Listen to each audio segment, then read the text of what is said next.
a shirt.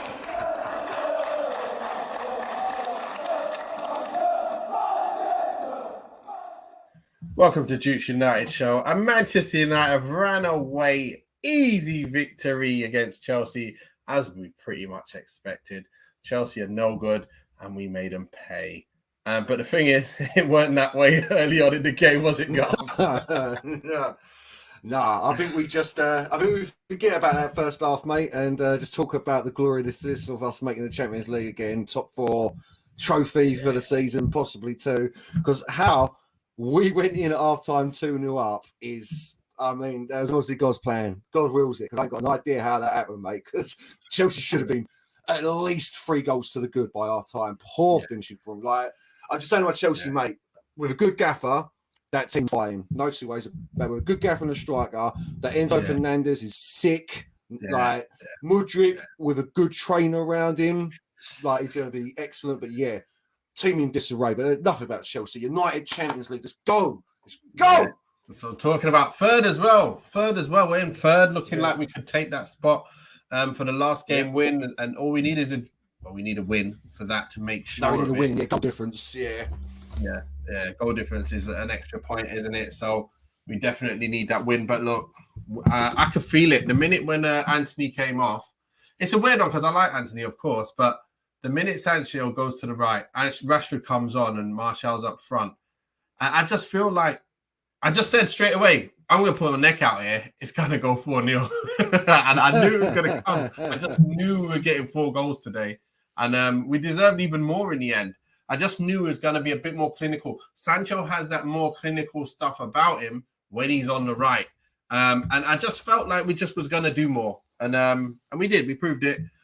Chelsea, I don't know why the hell they started without Felix on the pitch. That's why I keep saying to people, I like Felix so much. I want him to come to United. I know some people might not want it, but for me, he's got some extra bit of something that others don't have. He's done it to us again. He done it to us in the when he was playing for Atletico in a pre-season friendly, banged the exact same goal. Done it again today. He's got some specialness about him. And I just like to hear when Gary Neville started mentioning it. Before he scored, he was like, he's got something about him. I'm seeing him live now, and he really has some special stuff about him. I have no idea why he didn't start. So, I'm just happy. I'm happy. I just hope we can get him because he's on loan and they don't have to. They ain't got an obligation to buy. No, listen. I like Felix. Good player. I still don't want him at Man United, mate. I do. I think that's a luxury. I think it's a luxury player. He hasn't really got a position. Where are you playing him? I'm playing him up front or in the hole. Like when look, so you can you're put him taking left, Bruno right, out. No, of course not. Of course not. But so where are you playing he can play any of the positions. He can play any of the positions up front, and he's better than a Mason Mount. He's better than a Mason Mount by miles. We're not buying Mason Mount as a first team. We're not buying Mason Mount as a first team player. Listen, he's a good player. I'm not arguing with you, mate. But I think it's just another one. Yeah, but Dave, by the sounds of things, mate, you'll take every single player. There's not a player you wouldn't take. Who did I say I wouldn't? Who did I say I would take? Who are you saying I said I would take? Listen, Neymar. I didn't say I would take him. Did I say I would take him?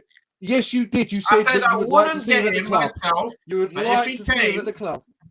No, I said I wouldn't take him myself. If I had the decisions, I wouldn't get him. But if I had decisions, I would get Felix. It's a bit different. If I seen him in the club and he's there, I wouldn't be disappointed that he's playing football for us. Of course not. Because he improves our side again. Felix is quality. Simple. Yeah, but Felix is one of them players that there's no position in the team for him. He's a great player. He's a great player. He's one of the best I've seen, but there's no position for him. You say he can play anywhere, he doesn't. He plays number 10. He can't play across the front 3 at all. He doesn't play left or right. Up front as well. I think he can. All right, up front or number 10. So what you're saying is you either replace Bruno with him or we miss out on a real striker for Felix. You've got him in the side and he can play either way. So you can't. Bruno plays every game. Bruno's missed one game this season. He plays every game. And where's he played all season? He's played right side, he's played left side, he's played in the hole, he's played in the So you're going to rotate. And the only player you replace I wouldn't even mind thinking out the box and going, right, I'd put Bruno in the 8 when Eriksen, we don't need to play Eriksen all the time. Bruno can go in the 8 and Fee can go in the hole. Or he can go up front and Rashford can go on the left. No problem, you've got options. We're not Man City. we can't have Felix. Well, I like him anyway. I'd like to see him at the club. I think he's a great player. I think there's not many players out there that are better than him. And I'd like Kane, and I'd like someone like him. There's loads of players better than Joao Felix out there. Loads and loads. It won't cost 110 mil. Name them. Right? Well, in that particular position in attacking midfield, let's say you've got Koundé, although he's going straight to Chelsea, actually, so that's a poor mistake, to be fair, because I don't know why he's thinking he's going to get game time there. Jules Koundé, or how you pronounce it, the one at RB League. No, it's not Koundé. I've got the Lukaku, sorry, not Jules Koundé. I've been playing champ. I do apologise for I've been playing champ all day, so I just signed Koundé as my defence. That's where that's come from. Nkunku is who I mean, he's just going to Chelsea. Is he? Xavi, yeah. Xavi at Barcelona all day. He's not coming anywhere. He's not leaving. Oh, no. You just said name player better than Felix. I'm naming players that that we can get.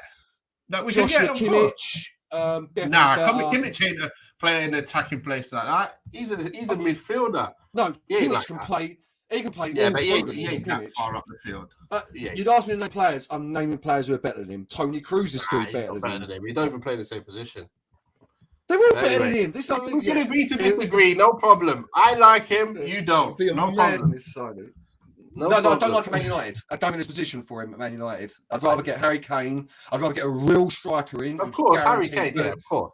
Yeah. Who's guaranteed 30 goals a season. Yeah, but mate, we've got 100 mil to spend in the summer. We've only got one big signing in us. No chance. If we only got 100 mil, we're finished. We're 150 mil. Like unless we get the new buyers in, we haven't got the money to be splashing on players like this. It's all we can't buy anyone. I'm not saying Felix is a bad player. I'm just saying if Man United are serious, we can't be going to buy Felix right now. That is a luxury player, and we need players that fit this team. Period. So. Yeah, if we only have 100 mil, then we have to go and get 30 mil players. I think it's 150. I think they said 120, 150 mil is what. Yeah, we can get one big signing basically in the summer. One big, unless we get new owners in. So not great. But Brush says can fully rotate and get prepared for the cup final. Are happy days. Yeah, you know it, Brush. That was easy. Smashed them, but the injury is a blow. Of course. Yeah, I don't know. Yeah, it still is. Yeah, I don't know how long it's going to be out. What happened to Anthony? It doesn't make no sense. I don't know what happened. Yeah. It didn't look like it was anything, but he was definitely in pain. I was thinking, you better be injured for laying around like this. I don't want you to do one of them laying around things where you get up and play. You better be injured. And then he's injured. I'm like, oh no, why are you injured for? I thought the same thing. Because usually when players start screaming like that when they're down, it's either they're faking it or they are injured. So I'm going to put my neck out. I think he might have broken his ankle there, Nath. I really do. The way or torn in the grass or something. Yeah, caught in the grass. Yeah, bad sprain, like real bad one. But the way he was rolling about and holding it, I think that might be an ACL, an ankle break, something like that, mate. You know what I mean? Or fracture, not break per se, but yeah. So, from his reactions, it does look like something bad has happened. But we'll see. If the Curler says if the sale don't happen, the budget will be buttons. It's already being circulated that the transfer key will be small. Yeah, this guy better just hurry up and give the club away now. Like it's taking the mick now. You can't keep holding out. You've got way enough money. You've rinsed us. Just let us go now. Let us just get our players in and do what we want, man. Oh, absolute nightmare. But look, for me, you tell me anyway, how did you see the game overall in conclusion for you? Really shaky first half. Chelsea, if they were clinical, could have been ahead. They if we play anything like that first half against Man City, Nath, that's going to be a 7-0 thumping again. That is so. But listen, what I was saying now about Man United, sticks with Chelsea. If you don't finish your dinner, someone else is going to come along and eat. And that's what Man United did. 2-0 up half time, clinical. I take back what I said about Martial in the chat. After you said that, started watching him proper, did a lot of work, stay off the ball. Very pleased with Martial's performance today. Deserved his goal. Yeah, and then second half, Chelsea just didn't have it in them. They tried for the first 10 minutes, and then they had nothing left. I think Gary Neville said they're playing like a pre-season friendly. You know what I mean? Like losing the ball over the place, blatant penalty. I think it should have been another penalty for the first foul on Bruno as well. Anywhere else on the pitch, that's a foul. You catch someone with your studs on the back of the Achilles. Anywhere else on the pitch, that's a foul. So, great performance in the end from, that's the wrong way to put it. solid performance from us in the end. 4-1 victory, straight now, no guaranteed for Champions League football. We just go full and finish the job, finish third. I couldn't be more happy, Nathan. I don't know about yourself, mate. Like, great season for us. Yeah. Even if we don't win, great season. I'm happy with the season. I'm happy with the way we finished the game, how I expected us to finish the game, with getting the amount of goals that I expected to see, because I've seen it was just open. Although they had all the play in the first half, Chelsea, and they looked like they could have scored a few. If they had Lukaku in their team, I'm telling you, would have been down 2-0 or 3-0 by then. Even if Felix even had started this game and the chances fell to him instead of these other players, maybe we would have been down again as well. So it was one of them ones where I was saying we're lucky right now, but they're so bad defensively. The minute we get the ball, we attack. This is just attack versus attack. There's no real defensive stuff going on. And Casemiro, again, he pulls us out the bag and releases the pressure early on. And that's what I loved about Cassie. And that's why he's just the man today. Again, he's popping balls through one touch. Everything that started from him, and everything that needed stopping got stopped by him as well. He has a great performance. Chris says, how you doing, lads? You got a link to drop so I can join and give my thoughts on the game. Chelsea fan. Okay, all right, Chelsea fan. What you got for us? Is that Roman and Ken Bates as the picture as well? Old school. I like it, mate. I like it. Get yourself involved. Get yourself in. Let's have a chat. I just felt Chelsea. Look, from all I've seen in Chelsea over the last few weeks here, the last few months, where they've been just losing, that is something to be positive about. The fact that they were able to create a lot of chances. Madueke on the right, really good player. What were we saying about Enzo? Enzo passing was ridiculous. Yeah, that's a baller. That's their best signing, without a doubt. Yeah. All of the multitude of players they've brought in, Enzo Fernandes is a winner. What a baller. Yeah. His passing them two were good. They look good today. Nathal said, Tony! He messaged me. He's not feeling, man. He messaged me. He's like, Tony Marshall, he came from France. You're just seeing, he's the best. He wasn't playing the best, but he was on it today from what I saw. Yeah. I felt like he was alive and he was trying his best, even though not everything came off. His touches were not always on point, but he was trying to link up and he got his goal, which I knew he would get anyway. So happy with that as well. Sancho, when he moved to the right, he looked a much better player. He looked like he had end product about him. And he looked like he's going to make something happen. He created that chance, that running behind when, what was the fullback? Hall. As soon as he came out, he just made a sharp run in behind. Casemiro found him, slotted thingy home. He did make he did have a few other chances where he should be putting the players in. But look, that's going to come if he stays on the right. I think he's actually going to be, we're going to be more able to score with the chances we get if Sancho's on the right in this cup final. So I'm more confident that we'll get chances and he will set them up more than Anthony off the right, cutting in 100%. And maybe having 5 shots, stuff like that. Didn't we say that in the pre-match? How he's not an inverted winger for me. Sancho is a winger, and look at that. As moments on the right, he gets into the box and plays a little cross ball, like a little lovely pass through for us to score 2-0. Going up, I think that's his best position. I really do. You know what I mean? And hopefully, it was a good performance from everyone today. Really, so hopefully we'll make continue. Yeah, it was lovely to see. It was just unfortunate that we conceded that last minute goal because I wanted De Gea to get another. Did you see how angry he was? I was angry that he didn't get another clean sheet. Chris, do you have a camera? Let us know if you have a camera and we'll get you on. I can see you. It has got a camera. I think it's just going to be a. Let's get him on. Yeah, it's just going to be vocals. Chris, how you doing, mate? How's it going? Well, not good, mate. Not good, and I've been feeling like that for the majority of the season. Look, this season has been an absolute shambles from top to bottom. And you know what? It started in September. The season was over in September. And I said it from the day one. As soon as that clown, Graham Potter, got appointed, I knew that it was not going to end well, right? But you know what, lads, right? As much as I wanted Graham Potter gone, as much as I never even wanted him there, if I knew we were going to get rid of him, and then get Frank Lampard in, then I would just say, keep Graham Potter to the end of the season because we have somehow got worse. Lampard I love the guy, but he is not a manager. He's got no tactical brain. He's got no man management, it seems. He's playing players that don't even want to be there. So why are you playing players that, like, for example, Ziyech? Why is he getting game time? He was supposed to be going to PSG in January. So, you know, Lampard, for me, mate, is just an absolute clown as a manager. And the sooner he goes, the better. Look, in terms of Man United, I mean, they didn't even need to try. You know, I think you would probably say, from Man United's perspective, probably the easiest 4 goals you'll ever score in a season, because they didn't even need to do anything. Chelsea they just showed up and just were absolutely lackluster. So, look, overall, the game was poor. As for the players, mate, 95% of them can go in the summer. Pochettino will come in. It's not my ideal choice, but just get him in. I don't even know why we never got a Pochettino straight away. Why do you not just go and get Pochettino? He's not. Let's face it. He's not a manager that. He's not a world-class manager. He's not a bad manager. He's an okay manager. Go and get him. It's not hard to get him. So 95% of the players can go. Mount can go. You guys can take Mount. Liverpool can take Mount. Whoever else wants Mount, he can go.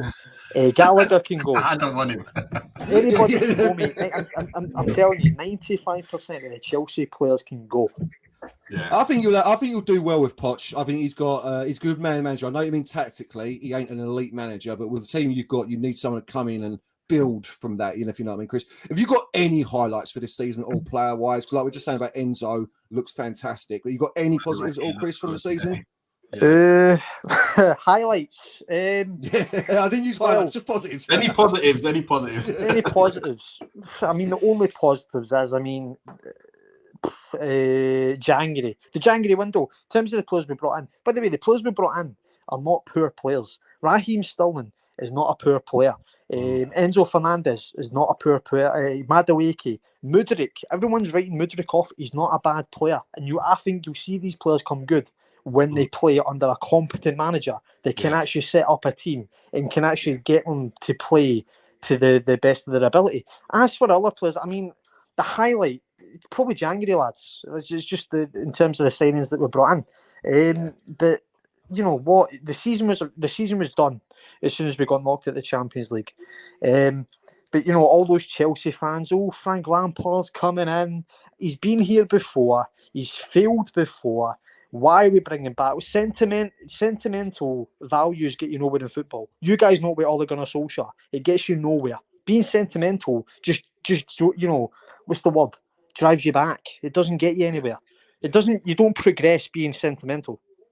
So apart from a striker then, mate, what do you think you need? I know it sounds mental considering how many players you've signed, but apart from a striker, which clearly you need, what do you need for going forward, Chris, for this team to really be back at the top?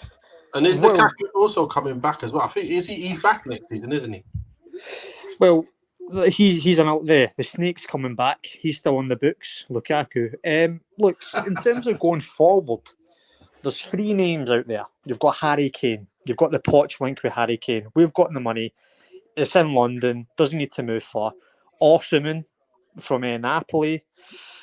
We need an out-and-out striker, mate. You know what? A Mitrovic from Fulham.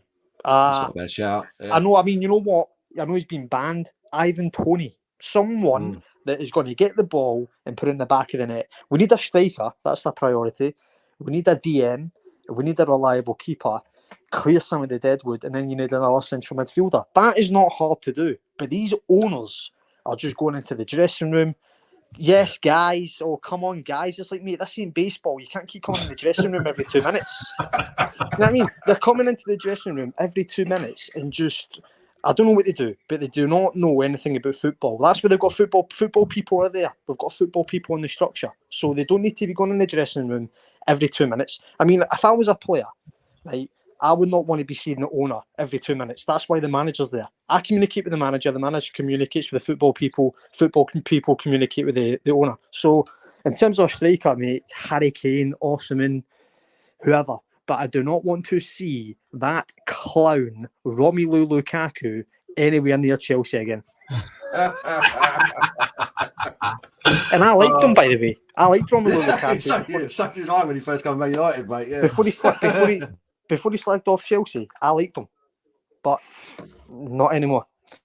Yeah, I get you. I think, to be fair, Chelsea really do need a massive clear out. He needs to decide who he wants to keep and say everyone else can go. Don't care how much you go for, just get out of here. And just do a yard sale, backyard sale, Sunday market sale kind of thing. But it's What's not it? even Car that, boot lads. sale. Like, you know what baffles me, right? I know it's not the ideal answer, right? And I know he was signed for a manager that we somehow made it logical decision to sack him 7 days after the window shut in terms of Thomas Tuchel. Aubameyang's there. We could have used Aubameyang for the majority of the times of this season, but we just said no, and we decided to play Kai Havertz. It's so silly, isn't it? It's ridiculous. He's finishing. That's one thing that doesn't go from you. If you be able to put the ball in his path, he can still put the ball away. That's what every striker still always has, especially if they're still fit. Like Nathan and Lewis, mate, even today's game, we created chances.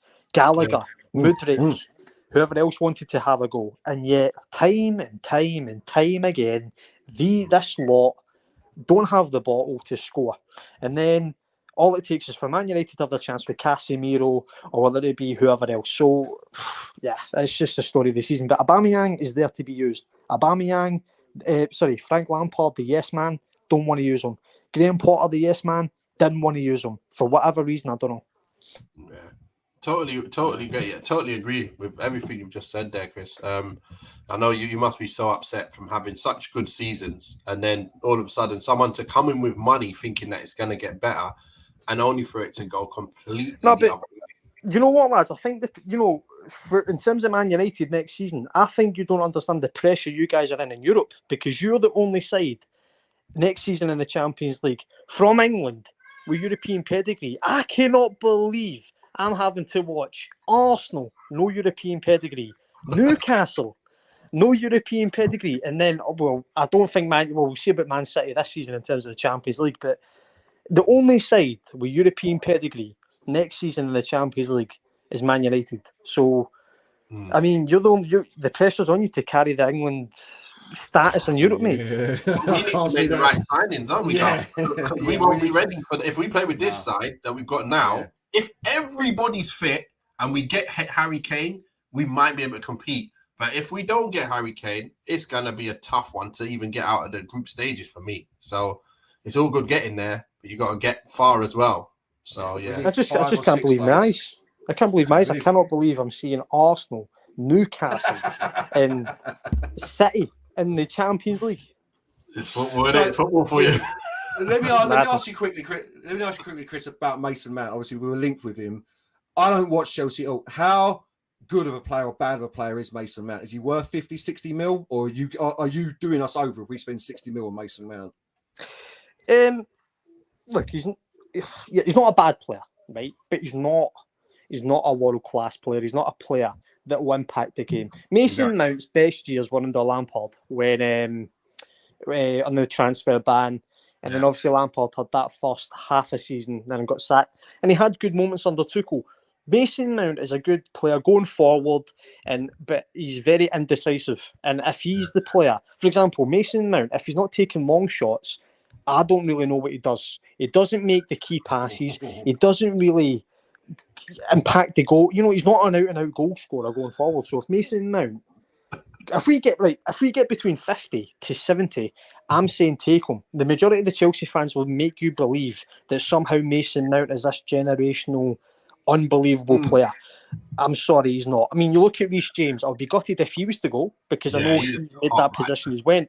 But if Mason Mount was to go, I'm not going to be crying myself to sleep. Mason Mount is not a generational, oh my God, player.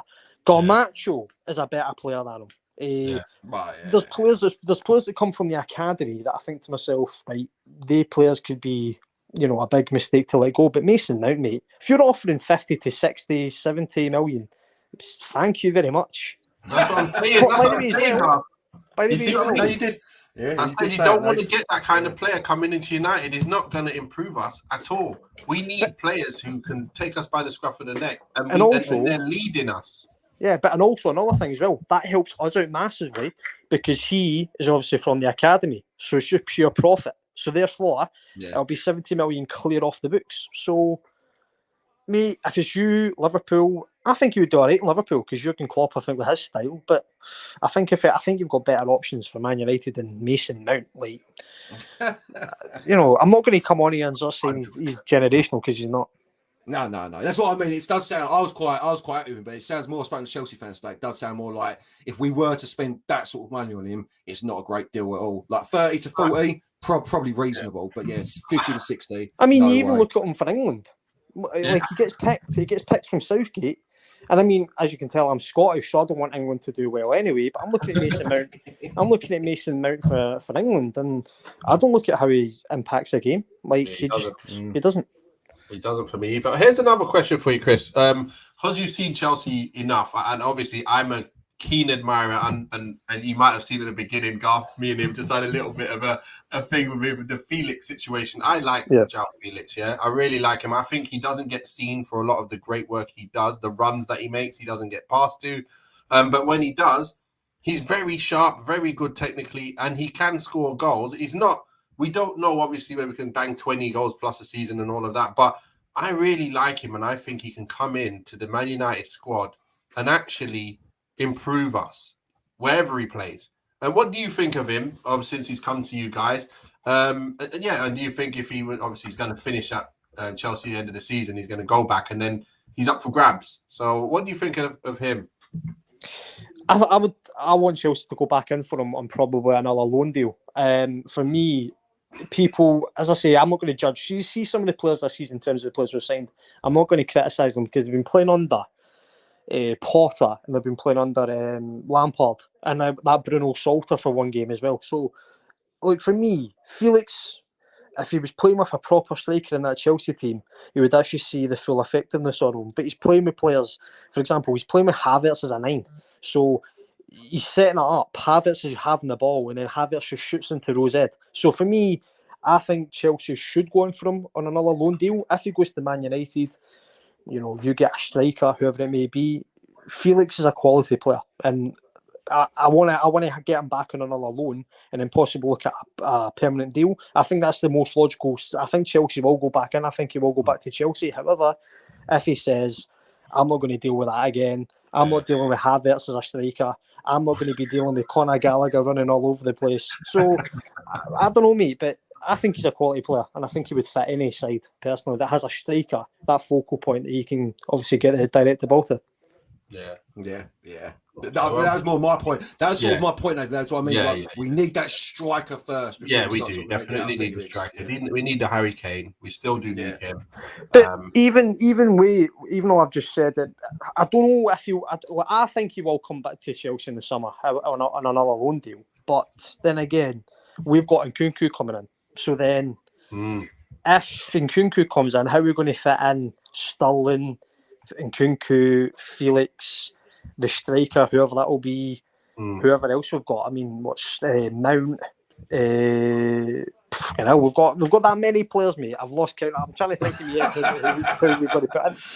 And you'll still have Lukaku and Aubameyang as well, which is mad. Yeah. It's like, I know, you don't want them obviously, but he's still on the books, ain't they? So, I think Aubameyang will be back off to Barcelona. And what's going on there? That don't seem dodgy at all. That deal doesn't. No way should he go back there. He's fit. He's done now, man. Surely he's done by now. He's getting older now, and he's already been back. And come on. He's got to. Well, but you know what, mate? At least he's got a league title this season. I hate Barcelona, but all the Arsenal fans have been laughing at Aubameyang. But he actually got a league title, whereas Arsenal, we know what happened there. The biggest bottle jobs in Premier League history. So that's the way. I've been saying that for a few weeks, but I haven't been saying it with with any malice. I've been just saying that they crumbled. It's very simple. Let's call a crumble, and that was a major crumble. No, because that many points, it's ridiculous. Yeah, but but that's what I'm saying, Nathan. Like, I despise Arsenal. Right, it's a club I despise. I despise Spurs, Liverpool, and that. But Arsenal are the ones I despise. Right, they're the first one. If I was Spurs in that position, they would be pointing the finger saying it's bottle jobs. If it was anybody else, right. So when it comes to them, suddenly their excuse is, "Oh, well, it wasn't the expectation." Well, I'm sorry, no. If you're in that position, you should be finishing that position off. And they crumbled it, they bottled it. There's other words I would use to describe them, but I don't want to disrespect your channel by swearing, mate, so I'll just say they're absolute... Thank you, Chris. Mate, they are absolute bottle jobs, and I just think that they're not going to do as well next season. By the way, I think I sides think like they got I too think many game sides like competitions in as well, so I think sides like Arsenal, Newcastle. No disrespect to Brighton, no disrespect to Brentford, Fulham, but I think these sides are only really where they are is because there's three major players that have been pulled out: Chelsea, Liverpool, and Spurs. I think in terms of Arsenal, they will not do well in the Champions League. Their squad is poor. They're playing a player that shouldn't be on the pitch. I'm not going to name names, but we all know who I'm on about there. Thomas Partey. He's a bit of a muppet. So Arsenal are not all what it's made up to be. No, I agree entirely. Unless they get some really good signings in Arsenal, which is a different thing. Like if they do go out, if they do, then they might be all right. Get Rice and maybe a Felix or something, then that's a different conversation. But with their team now, I think I won't like us. I think Man United are only in the position they're in because three big teams two big teams and Spurs aren't fighting for the top four this year. The way we performed this season, if you boys were on form or Liverpool on form, we wouldn't have made top four, man, at all. So I also think that comes down to our injuries in major positions as well. Us losing all our strikers at one go, the options that we had start of the season, and then having Casemiro out for so many games. Then Martinez gets injured for so long. Rashford was out for a while. We had really major injuries to the major players to our team. If you look at how we were playing every game, we were winning games, even if it was Rashford scoring every game. But if you look at, for example, imagine Arsenal lost Saka for a long period of time. And then obviously you've seen they already lost their defender for a long period of time, and that kind of had a little effect on them. Same as City. If they lose, okay, they're a little bit different. They don't matter who they lose. Don't matter who they lose. But yeah, if you lose your major players that make you that different team, I think you're always going to struggle. Yeah, no, but that's my point. Like, that's my entire point. If you take the season as it was, if Liverpool and Chelsea are fighting for the top four, we ain't making it because of those issues. That's what I'm saying, man. I think Liverpool would have. You know how you just said there? You just said that about Martinez, right? I'll just say the thing about him, right? See, obviously, Haaland is signing in the season, right? That's a guarantee. But in terms of, apart from Haaland, I think Martinez is probably signing in the season. The amount of slander this guy got, people calling him a midget, people calling him he's new to the league, he will not be defensively solid straight away. He's come in, right? Yes, he may have had a few, tricky games, but at the end of the day, in terms of consistency being defensively reliable, mate, Lisandro Martinez is a very, very good signing. So apart from Haaland, I'd probably say he's probably the second best. But exactly what I say. Lisandro Martinez is quality. How funny is that, though, Chris? Is this your mate, Nathan? Is this your mate? You brought your mate on. I don't even know him at all. Me and Garth were talking about this this morning, and I was saying Martinez is the best defender in the league. You might not agree. I don't mean the best defender one-on-one or best physically, but I think for what he does by transforming our team from a certain level to a certain level, I don't see any other defender that brings you up so much as a team overall than Martinez. His timing of his passes, his warrior-like ability, his everything, his technique, his everything that he does to help us start attacks off, and just the way he is at the back. I think that he really is a great defender. And like I say, one-on-one, you know, if he's one-on-one with a Saint-Maximin or something, they expect Saint-Maximin to toast him. And then you're playing against, let's say, a Saliba, I probably expect Saliba to stop Saint-Maximin. So in that respect, but overall, in every attribute, if you were to add every attribute up and put all the numbers together, I think Martinez would come out on top from a load of players. It's a team game. It's not an individual game. If this was tennis, he won't be nowhere near the top. But this is football. So his effect on the team is tremendous. Yeah, I mean, we signed, Wesley Fofana. I think Wesley Fofana will come good, but in terms of sudden impact, I mean, Fofana was poor today as well. Fofana was terrible. But in terms of sudden impact, making the position his own, I think Lisandro Martinez is quality. And people saying his height and all that. Well, I think people need to remember Cannavaro, right? He wasn't exactly the tallest player on the pitch, but I mean, the guy was quality. You know, height is, people have this thing where centre backs need to be tall. I mean, look at Virgil van Dijk. He's tall. He's slipping all over the place. So you don't need to be tall, do you, to be a quality centre back? Well, that's what it shows now. There's not everybody can handle that, and it depends what you've got. And I think they've got the right attributes at the size that they're at to make them effective. Cannavaro was great, and so is Martinez. You're right. Yeah. Look, in terms of another thing, it's quite weird how the link between Chelsea and Man United. But see the new owners you get, right? I'll tell you this about Jim Ratcliffe, right? Because I don't know if you realised that he put a bid in for Chelsea, kind of last minute, right? Mm-hmm. He'd done an interview with BBC, right? And I remember this because I always thought to myself, if Rain Group allow this clown to go through ahead of, we all knew it was going to be Todd Bowley and Egg Bally, but I thought to myself, if this Ratcliffe somehow slimes his way through, I'm not going to be happy. But I remember him doing an interview with BBC and he kept saying, I've got a season ticket at Stamford Bridge. And he didn't say he was a supporter of Chelsea. We all knew he supports Man United. But I thought to myself, look, you can have a season ticket all you want. It doesn't mean that you're going to be this great owner. So he kept saying, I've got this season ticket at Chelsea. We're going to invest. We're going to do this and that. Well, you had to invest anyway because that was one of the promises to Roman. I just think if Man United get Jim Ratcliffe, which I think is a possibility, because what's he keeping the Glazers in the mix? 20% to the Glazers. I think Ratcliffe's getting it. Man, so I think personally, it's. I mean, he's not. He seems dodgy. Mate, we all know billionaires are dodgy, but at the same time, I think with him, I look at Jim Ratcliffe and I think he's a bit slimy. I mean, people. This is what annoys me, right? People will point the finger at Middle Eastern owners, right? For me, I don't have an issue with it. I mean, I thought the Qatar World Cup was quality. I thought it was one of the best World Cups I've seen. People like to point the finger at Middle Eastern people, and it's like it's not fair, is it? It's not really fair. So in terms of me, I mean, I'm looking at Liverpool fans now. I remember when Chelsea got bought over by Roman Abramovich and all the Liverpool fans were up in their ivory tower. Oh, oil money.